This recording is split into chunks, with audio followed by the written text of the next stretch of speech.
Welcome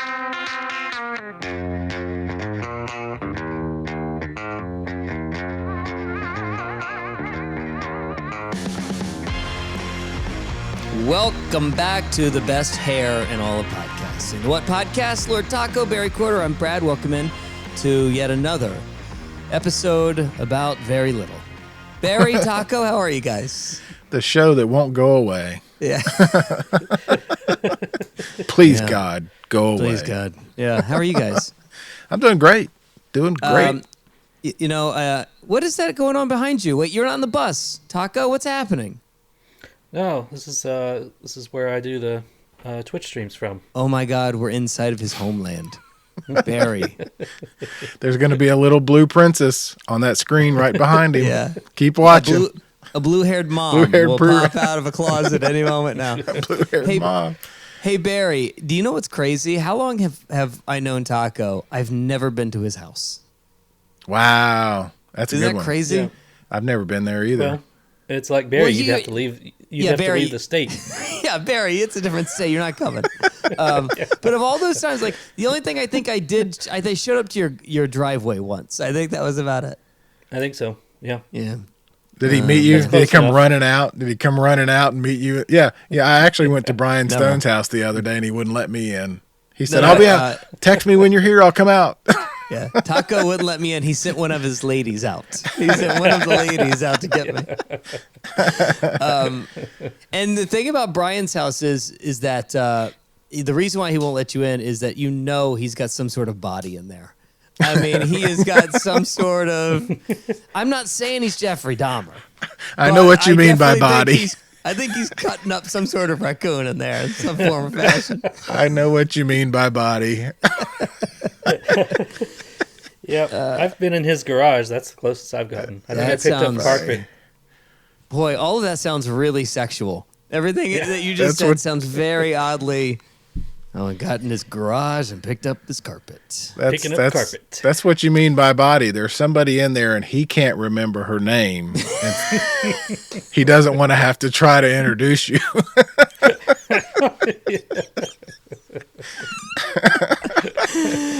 He's like, I'd let you in, but I don't know her name. Yeah. I'd have to go through this whole thing again, and I have no idea who this person is. That's so good. By the way, I'm wearing a jacket. Let me take this jacket off, guys. Yeah, you're looking a little... Sexy music. Little businessy. Now you look like a priest. What do you look like a priest? Yeah. What is that? What? It's a black shirt, Barry. Is that like okay? An off-duty priest. Makes me nervous. Put the jacket back on. Wait Makes me a little nervous. Did you say an off-duty priest? Yeah, at the end of the day type of. Took the collar off. Okay, wait a second. I know, but you are the Catholic one. You can tell me what's right or wrong, but is a priest ever off-duty? No, technically no. But Like, when the collar loosens, they're that's about as close as they get to off. They get some off-priest hours, so they hit up the clubs and throw some dollar bills down. Pop that collar. Let's go out. Get some beer and go cruising for babes, guys. Let's go. Means Sermon's a different over. thing. Time to go drink. Totally different meaning for pop that collar. Yeah. I'm learning more about the Catholic faith as I live and breathe. So I guess that's the show. We'll talk to you guys next week. Good talk as always. Good show. Good seeing you guys. So what do we have this week? What do we want to explore? What kind of topics do we want to dive into, Dad? Well, by Dad, I assume you mean me. I think I'm kind of excited. Who else would I be talking to? I don't know. Has anybody else acquired the Dad nickname in this room? I'm willing to pass it on. I'm actually excited. I'm excited about next year's festival season. We've had several conversations within the last 10 days, and I think Russ and I and you. I know you and I talked, and then Russ and I talked, and I think we have some pretty cool plans in place, and I'm ready to get ready for next year. Are you booking a festival? What kind of plans are you talking about? It's going to be on my front porch because I'm never leaving the house. No. No, we have some ideas for the show that I'm pretty excited about. We kind of launched one this week, and Well, the first question is, and it always is the first question, how does this affect me? There's not a lot of work for you. And Oh, my God. Then I'm in. That's why it's going to work. Oh, God. I've never been happier in my life. That's Good news why is the work's already done. the work is God, already even done. better. And that's why it has a chance. We don't have to rely on. That's why it has a chance.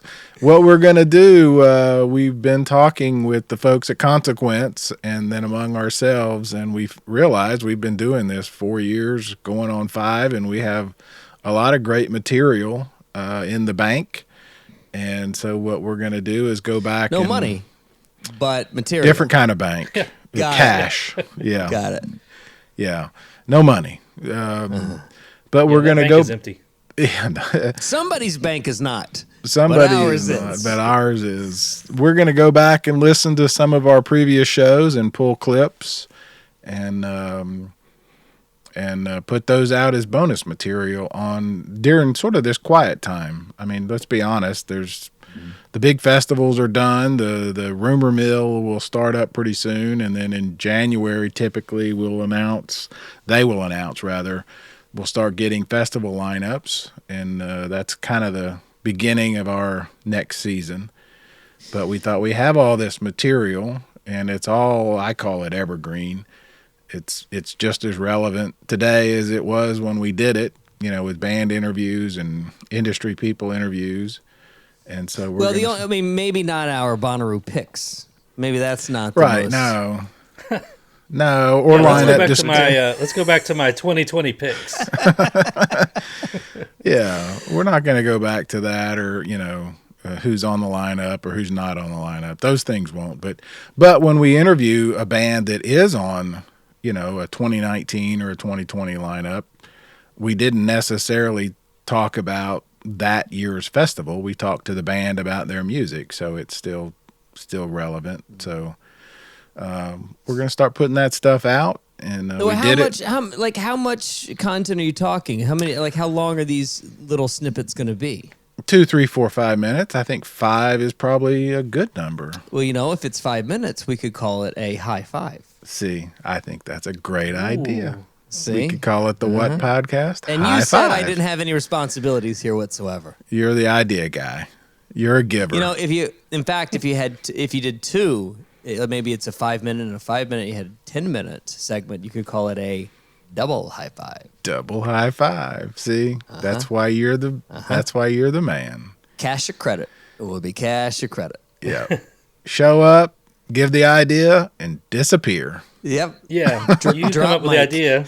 Yep. Now we got to do the work. Bye-bye. And then we got to do the work. Have a weekend. Yeah. Yeah.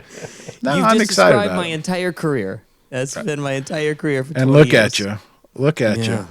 Look where you are now. No, I love that. I love that idea. The other thing too that I would like to chronicle probably is maybe in the corner of the screen, you maybe give like a hair rating. What Barry is for that day out of a 5. Maybe Barry's a 4, and of course I would be a 5. Yeah. How It'd be many a. PBRs Taco was into? I was getting ready to say it'd be a whole lot like Taco's PBR ratings. Never less than a 4, never a 5. It's a 4. It's a 4.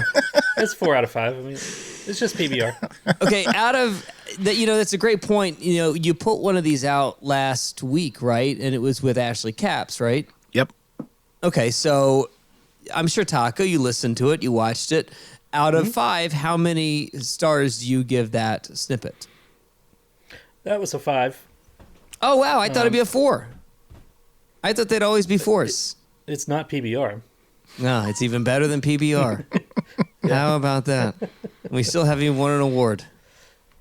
How is there not some sort of like podcasting, festival podcast award not, been given to us? I mean, isn't there like the Federal Podcasting Commission that could, call us up and be, what, we've looked at every festival podcast. There is a universe out exists. there, but you have to pay to get in. It's like $500 to enter. Back to that bank thing. I think we deserve a blue ribbon. We do. Wow. Can You know what? I mean, I think that every put episode that on the logo? we need to figure out if it's a blue ribbon episode. I love that. Maybe it's a, you have to tell us. You have to tell us if it's a good enough episode, Taco. Yeah, I'll review them. Okay. I'll let you know my thoughts. Okay. And then maybe let us know if the episode is a baby or not. Clarify just in case if it is a baby or not a baby, because sometimes in this digital world, I have no idea. Boy, let's hope it's not a baby. God. I always hope for no babies. Yeah. Yeah, that's a whole nother. Talking though, I agree with him. I thought the Ashley Capps episode was a 5, and I think it's relevant because he talks about the importance of Bonnaroo and what it meant. I mean, when we talked to him, this was in 2018, but we kind of talked about the beginning of the festival, 2003 and 4, and what it meant. And it's kind of funny. I had introduced you to him at Forecastle, and you made a comment that got a pretty great reaction from him. You said, "Thank you for saving music." I mean, I told him the truth. Yeah. Because if not for Bonnaroo, there would be a lot less bands with an opportunity.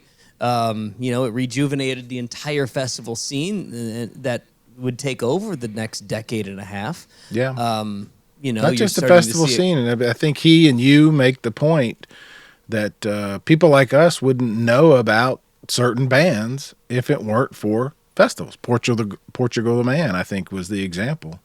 And that's the truth. It became the festival scene created this attitude of, I want to know what else I want to discover something that I don't know about. And that's not where music was at the time. And so I thought it was a great answer and a really good interview. And well, I mean, I'll be totally honest. I mean, I would never have fallen in love with Alabama Shakes the way that I fell in love with them and Brittany, if not for Bonnaroo. Yeah. No way I would have found Courtney Barnett. No way I would have found Black Keys. No way I would have found Cagey Elephants. My Morning Jacket for me. Sure. I mean, sure. Those guys, they weren't getting a lot of radio airplay. They're now huge. I mean, imagine them without the festival scene. So yeah, I thought it was an important conversation. Yeah, I mean, you get in front of a crowd that you never were able to get in front of before. Yeah. And then it rejuvenizes an industry like mine who, looks around and especially at that time, we didn't have streaming numbers to go on. We had to go by, a lot of times, gut, a little bit of research, and then ticket sales, who's selling tickets. And, That's right. And if you think that, at the time, Alabama Shakes is going to sell a ticket, give me a break. But then they get on a festival stage, and all of a sudden they get exposed to a completely new audience off to the races.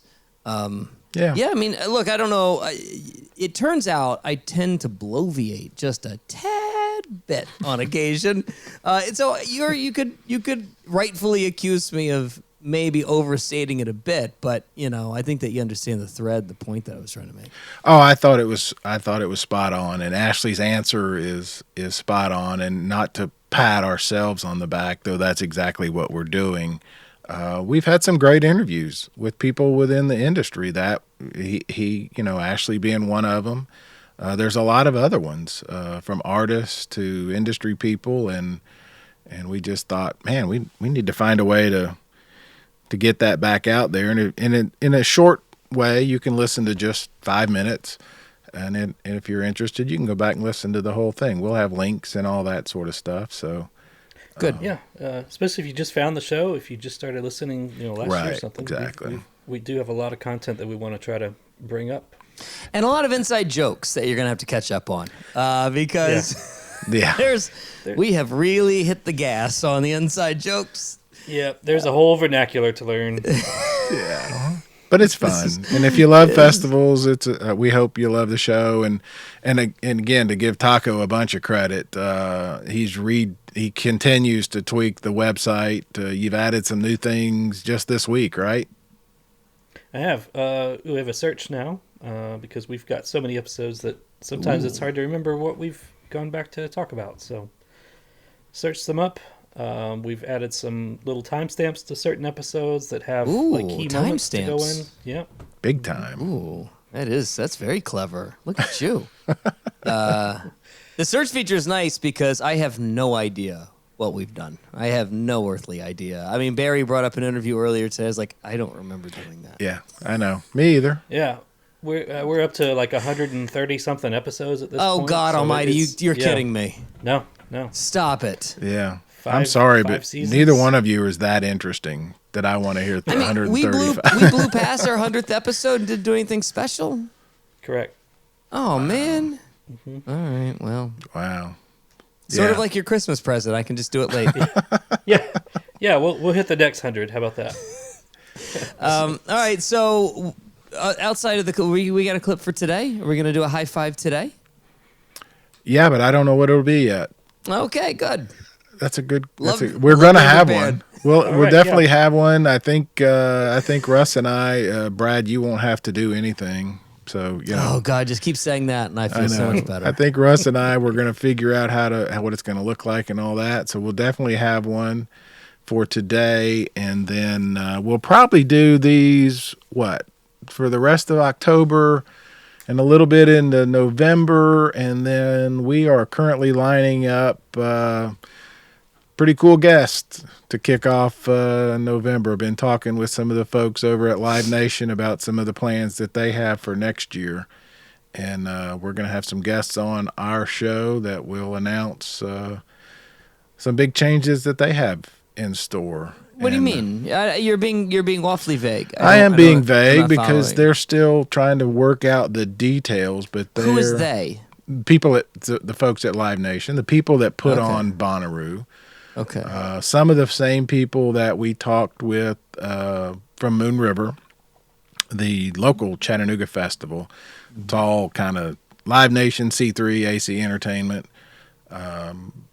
We had good experience with that, and out of that, we've been having some conversations, and they want to come on our show and talk about some big changes that they have planned for next year. And Okay. that also is part of the reason I'm kind of re-energized about the whole experience. I was thinking about it this week. We talked about heading into 2022 Bonnaroo that this felt like a reboot kind of year, that because of the pandemic and all the economy, all the different things, that it just felt like this was a year that people who put on these kind of events were going to take stock at the end and figure out what worked and what didn't work. And I believe that is the case.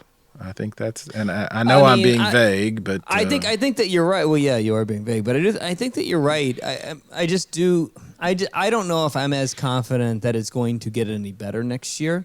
I do think that Bonnaroo is going to have a much better year, and maybe Coachella still be fantastic, and the When We Are Youngs are still going to exist and pop up. But I don't know if the ground shifts all that much when it comes to this kind of stuff. you're talking about the numbers, the big one, the fact that there are so many and they're all going to change. You're talking about these in specific. No, I think you're still going to lose a lot of festivals, and it's still Oh, to I this agree day with that. very, very hard to do. In fact, weirdly enough, my company just announced a beach festival in Miami, and I was just on the periphery of a lot of the planning of it, with no real responsibilities whatsoever, just like I like it. And I Sounds like the show. yeah, I know, it's perfect. And I watched how difficult it still was, even to this day, to find the right artists at the right money.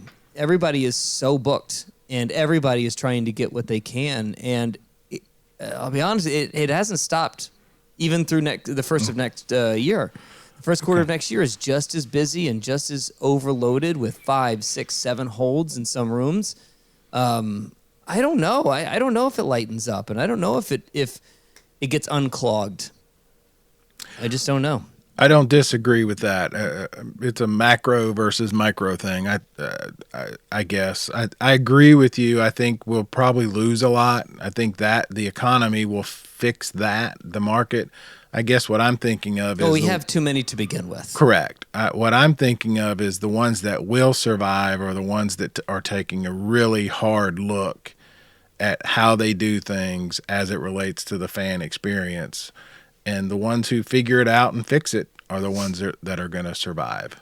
And I guess that's where I'm coming from. And we'll talk about that. I mean, we have the reason we do this show is because we've all agreed that that's what we think Bonnaroo has done well. They look at things from a fan's perspective. And from what I'm hearing and what I'm gathering, they are taking a hard look at that, and we'll see if it works. I mean, they still, they're the ones who are asking people to camp in a field in Manchester, Tennessee. Mm-hmm. That you're asking a lot, and I think they're trying to figure out how to make that work and more appealing, and they're going to come on our show and talk about it. So good. Yep. Well, they're welcome anytime. As are any festival organizers that would like to come on and chat. We'd love to have the content. I promise you're going to be welcome here on the What Podcast. Any and all festival coordinators, organizers, bookers, accountants, ticket takers, car parkers, valets. We'll take them all. Just we'll be take funny. Them all. Come on, be funny. Just be funny and no hugging. So there's another thing that I thought that we wanted to bring up. Oh, yeah, but about your vagueness though, you're dancing around. You said changes. What kind of changes are you speaking of? Barry? Structure. This will not. I don't think we're going to talk about lineup type of things at this point, but just how it's organized from the fans' perspective. So. Mm-hmm. I don't want to get in. I don't think I can get into it any more than that because there's still a lot being hashed out. But it will be significant. Well, I mean, if you haven't said anything to me, but if I had to guess, I mean, I think that there are probably 3 to half a dozen things that the normal Bonnaroovian, even the guy that didn't go, can probably go down the list and say, yeah, that's probably what they're going to address next year. I think that some of these are low hanging fruit that we can all. Sure. Probably assume are going to be fixed, unless you're completely, blind.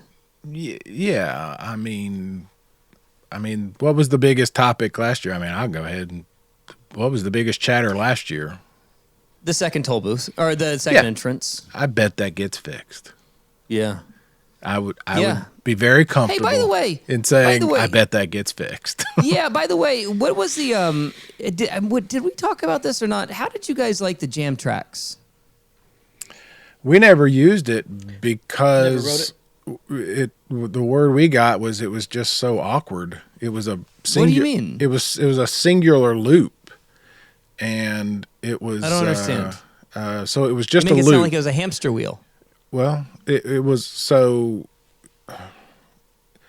Oh, you're talking about the loop around the camp area. Got it. Okay. So if you got on at say Plaza 1, you had to go all the way around to 10, and it took you could have walked it in that amount of time. Really? And it filled up, right? I mean, Russ, you probably heard from more folks than I did. I also think they didn't have enough vehicles to get everybody around, so the wait times were a lot longer.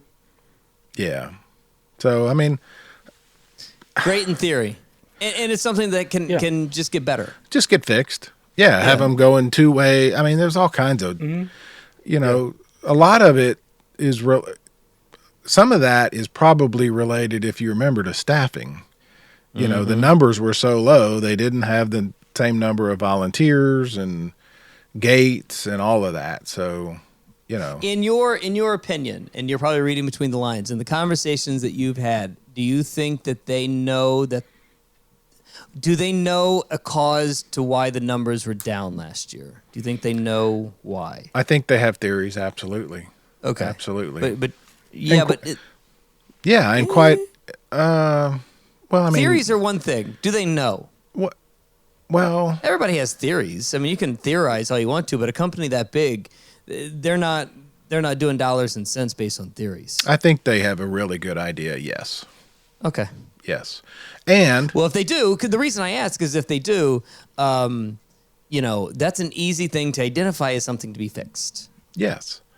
Okay. Yes. And quite honestly, I think a lot of it, I felt a lot of that, what you're asking, at our Moon River Festival.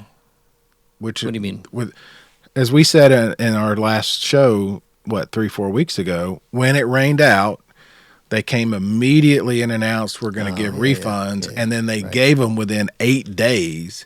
Right. And they, fixed that Sunday night thing. Now, the Sunday night thing was partly because they had Drew Holcomb, who was the curator, and and it was a small town. It was a small event, but the thing that I took away from that was they knew they needed to do right by the fans, and they did. Yeah, and also I'm sure they had a staff that was large enough to handle the size of the festival, which wasn't that big to begin with. But it was the staff wasn't a concern, and to be fair, Bonnaroo kind of came. I know it sounds crazy to say. I know I'm going to get blistered for this, but it kind of snuck up on everybody. Yeah, if you're a company that is running, 17 other festivals, 50 other different music venues, and something's already been well worn in the past, and it's been taken care of and easy peasy for so many years, and then all of a sudden some new operators have it, and then they look around the calendar like, oh, I guess we should, that's now, huh? Yeah. And things get missed that way. Yeah, there's a lot that happened in those 2.5 years, and the word I got was we learned, Mm-hmm. And the other point is I keep bringing up Moon River, but the other point is it's the same people. Mm-hmm. Maybe not the exact same 10, but 3 or 4 of the 10. Mm-hmm. It's the same organizations. It's kind of crazy to think that the same person that issued somebody a refund at Moon River is probably the exact same person that issued a refund at Bonnaroo from 2 years ago. It's not like the job responsibilities change that often. Well, in some ways, back to your earlier point from a minute ago, it kind of did, because they switched companies and there was a lot of moving parts, and we were coming so I think what I'm hearing and what I'm gathering is they sort of sat back, said we need to get a handle on this again, and and what do we do, and how do we make this right, and that's what I'm hearing. I mean, I'm hearing positive. Well, I mean, stuff. That sounds positive. Yeah, that's what I'm hearing. Well, obviously the proof is in the tasting, so we'll see. But everything I'm hearing is, I know everybody says it's in the pudding, but it's actually the tasting of the pudding. You gotta. Anyway, well, that's deep. Lord Taco, put it on the board. It's another one. It's another one. Write it down. It's not just the proof's in the pudding; it's the tasting of the pudding. The tasting. I mean, for a guy that has these sayings that really don't make any sense, the exquisite level of detail you have placed on this specific one is kind of odd. It's a little out of character. The proof is in the tasting. You want to know my favorite one that everybody says that's wrong? And I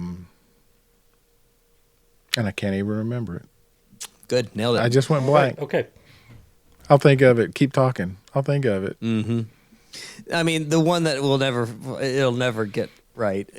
I know I've heard it now too many times. At the time when I first heard it, I said to myself, what did he just say? But when our campmate about 7 years ago looked around, was explaining to us about something he was fishing in a creek somewhere, and he looks like, I mean, it was assholes to elbows back there. And I cocked my head and I said, "It's a what?" I had never heard that before in my life. And that spurred an entire weekend of us just making up ridiculous. It's like wearing moon boots in the desert. You know, it became the most ridiculous analogies that you could make. Hard as I've laughed in forever. I've never heard that before in my life. And, you know, unfortunately, at the time, I was, you know, just trying to be a dick. But now I've heard it so many times. Yeah, it was funny. Yeah. The one I was trying to think of is have your cake and eat it too. The actual saying is eat your cake and have it too. Well, that changes everything. Well, it does. Oh, my God. It does. Now I get it. Now it makes sense. You can't eat it and still have it, but you can have it and eat it. It makes, think about it. There you go. Boy, you're blowing my mind. I'm a giver. I've given you guys something to. All right. I feel like I really do feel like there was something else, and I've totally lost what it was. Let's talk lineup just for a second because recently Dead and Company put out their summer tour, and they're booked on the weekend of Bonnaroo, so they're probably a no-go.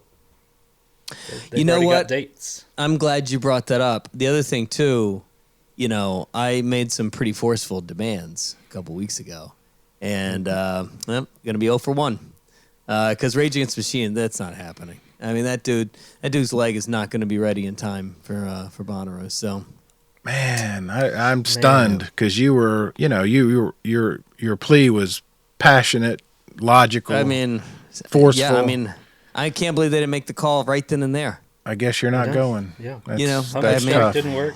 Yeah. That's tough. Yeah. So R.I.P. Brad, because I blew it. I blew it 0 for 1. Well, you can't eat your cake and have it too, I guess. Yeah, you can't break your leg and go to Bonnaroo too. So the other thing too was, so there's Rage, there's Dead and Company, and oh God, I thought there was another one that came around this week. Oh, that's what I was gonna say. You mentioned guests earlier today. Man, do I think that I'm really close to maybe the biggest guest we've ever had on this show. Don't tease. Don't tease me. I really shouldn't. I shouldn't jinx it like this, but I mean, it's been said to me that it is such a sure thing. And whenever somebody, by the way, whenever somebody in this industry tells you it's a totally sure thing, I never buy it. It usually means he's going to get fired within the next 4 weeks, doesn't it? Well, it usually means that I'm saying this is a totally sure thing, so you'll stop asking me and I'll come up with an excuse why it won't work out later. Yeah, I had it arranged, but somebody else screwed it up. Yeah, I get Man, it is going to be such a big get. And it will, I mean, Taco, what would be the one mom that could come on the show that you wouldn't be able to talk to? Like if there was a celebrity mom that was like, I can't speak. I'm so flummoxed. There's no way that I could muster a word. Mom? Yeah. Are there celebrity moms? I mean, Angelina Jolie's a celebrity mom. Rachel Bilson is a celebrity mom. Well, they're celebrities who are moms, I guess. Okay, you know what I'm saying. God, it's just like trying to... We're splitting. We're going to split hairs. That's our new thing. All right. Point being is it's going to be so big, I don't know if Barry will be able to muster words. Don't tease me. It's going to be big. I'm counting on it. Don't get Barry's hopes up. It's going to be my Christmas, isn't it? You know, I've got some really, really good gifts ready for you. By the way, we talked about this on the air. I have come up with an idea for Taco's birthday / Christmas, and I've told Barry, your thoughts. How good is it? Oh, it's a home run. There might be tears. Okay, there might be actual tears. Yeah, there might be tears. So years ago, I and there usually are. It took me about a year and a half before I knew Russ's actual name. I only ever knew him as Lord Taco. And so one day for Christmas, I decided to look up how to be a lord. How do you actually get the thing of how do you really legally become a lord? So you have to own property in England to be a lord. You have to be crested by the government and own a piece of property. So I went on one of these websites and I bought Russ a 5-foot by 5-foot plot of land on Hogun Manor that he is officially just, on the one caveat that he renounces his American citizenship. And he can then become the lord of this piece of property and officially be Lord Russ Jackson, hence Lord Taco. So, yes, you are legally a lord. That's true. Should you want to say goodbye to your friends, family, and country. Now, that gift was great. See ya. Barry, do you think this gift is better than the lordship that he was? Well, I would just say that gives people listening an idea of the bar, because that's pretty good. That's pretty good. So, yes. Wow. It's a tad more expensive. It's a tad more expensive, but it will be worth it to watch Russ. And it will be a show thing. It will be something that we can do with the show. Absolutely. Okay. So it's not just a benefit. So it's not just a benefit for, Russ, but it's a benefit for you, the podcast listener. So, if you want to make this dream happen, you can Venmo me, because I desperately need to fund this idea. Why are you getting Venmo'd for my birthday? Trust me, it'll be Russ, worth it. It'll be so worth it. But yes, anything you can offer me at Brad Stinks on Venmo to make this birthday/Christmas present happen would be appreciated. It would have to be in the spring of next year. I think it has to be in the spring of next year. Okay. You keep saying birthday/Christmas. Those are two different things, and neither of them are in the spring. I know that, but if I can present you this gift at Christmas for the spring, then it would be. I see. Oh, okay. It'll be a handwritten coupon. Dear Russ, here's your gift. It's like an IOU.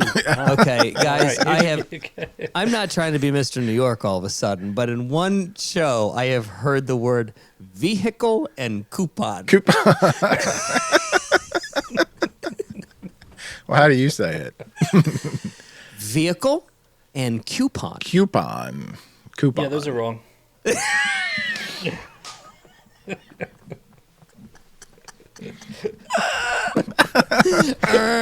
Next. Look at this idiot. Doesn't know how to say vehicle. All right. Anything else? Can't even say calliope. Okay. I know. Love it. What else do you want to get into? Anything else before we go? Before we get into the next high five. Yeah, I'm excited. I'm excited to see what it's going to be. You and I will right? Together. Yeah, me too. We'll all find out together. Yeah. We'll all find out together. Go to thewhatpodcast.com. And hey, there's merch. There's merch there too. We didn't even mention that. We still have T-shirts. Something we probably need to mention too. We don't do a very good job of saying this, but rating and reviewing always really helps. Absolutely. It's first off, if you have nothing nice to say, then I would just you don't need to say anything. But a proper, I would say I prefer the 5 stars. But if you would like to go the Lord Taco route and just give 4, I'm okay with that. 4 stars is very respectable. Can always I'm okay improve. with a 4 star. Always room for improvement. So yeah, if you rate and review, it helps. And it turns out, and I was talking to somebody who does this for the company, but there's a difference between just rating and reviewing. Just rating is not good enough. The rating almost is nice, but it's the review that really hits the algorithm better, right? So if you have both of these things, then the algorithm sees the podcast and it populates it in more places. And the more places that we are populated and the higher we are in the level, that means more Venmo money for me so that I can produce this A+ level Christmas present for us. Make this happen. It's all about me. Yeah. I'm trying to make it all about you. Yes. All right. Yeah. All right. Let's get into this high five, and we'll talk to you guys next week. And for anybody that hasn't ever been to Bonnaroo, the thing that is remarkable is a couple of years ago, 5 years ago or so, these things didn't exist. So now you have something to do pretty much all day and all night, and it becomes in and of itself its own festival. its own individual thing, which I gotta imagine can end up getting a little pricey. At what point do you start saying, we're just out of money? We've given you enough. Go At the beginning. At the beginning. About 6 months ago. Exactly. Because you guys really spare no expense, and the reason I ask that, like, you go to the House of Love, right? A couple of years ago, the place is done phenomenally well. You guys do not. It doesn't feel like you miss a detail, and what I've always loved about Bonnaroo is that when you go to the user experience inside the festival, you can't really find a place where they've missed a tiny detail, and you guys really pay attention to those outside into the festival grounds or into the campgrounds.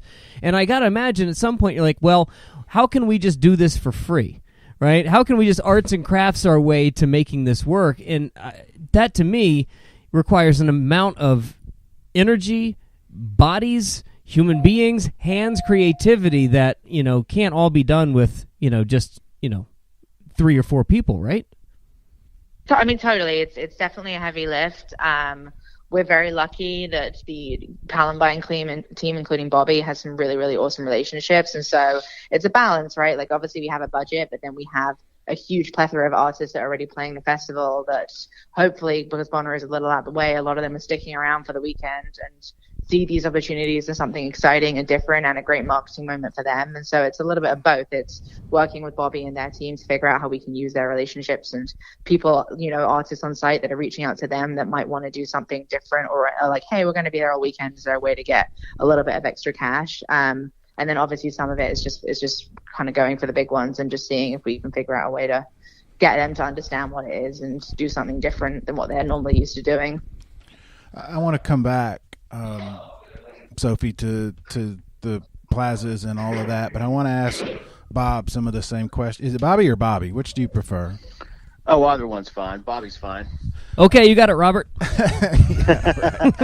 I want to ask this sort of the same question because I think these two things, the events, the experiences in the plazas, and the other stage and the EDM, are two of the bigger changes that we've seen in the last 4, 5, 6 years. It's really thrown a breath of fresh air into the whole festival. Made a huge right? difference, and that's what I want to come back to. But I want to let's get caught up with Bobby and the EDM stages. What was your charge? What was the mission that they said, go do this and do it for, like Brad said, for free? No, I'm sure they didn't. It's interesting because some of the most legendary and most talked about sets out of Bonnaroo in the last 10 years have been those from the electronic acts, Pretty Lights, until 6 a.m, Dead Mouse late night, Bass Lecter late night. Some of those sets are categorized as the most legendary performances of the history of Bonnaroo. So it was only natural to kind of give that space its own area within Bonnaroo. And the first 3 years of booking this stage, it was very much an experiment, trying to figure out what the Bonnaroo audience was interested in. And we didn't want to just assume that everyone liked the same thing. So we booked a little bit of everything. We booked the first year probably, an act out of every single subgenre that we possibly could to take the crowd's temperature. But this year, I feel like we really zeroed in, and it takes a lot of communication and working in tandem with Brian and Stephen and Sophie to really present a coherent offering. We can't do what we do without communication. So, I need to know what's going on the other side of the park just as much as Brian and Steve need to know what's going on with the other stage. So it's all one unit moving towards the same goal. So I'm not over there just booking on an island. Another What Podcast high five to see more of this and more of our interviews with a spectrum of artists, influencers, podcast people go to thewhatpodcast.com or the What Podcast on Twitter. Is it the What Podcast or the What_podcast? It's the What_podcast because somebody already took the name, the What Podcast. And I'm sure he's getting a lot of mileage out of it. Yeah. They haven't posted since 2016. So. See, he's so good. So good. Yeah. All right. Let's talk to you next week.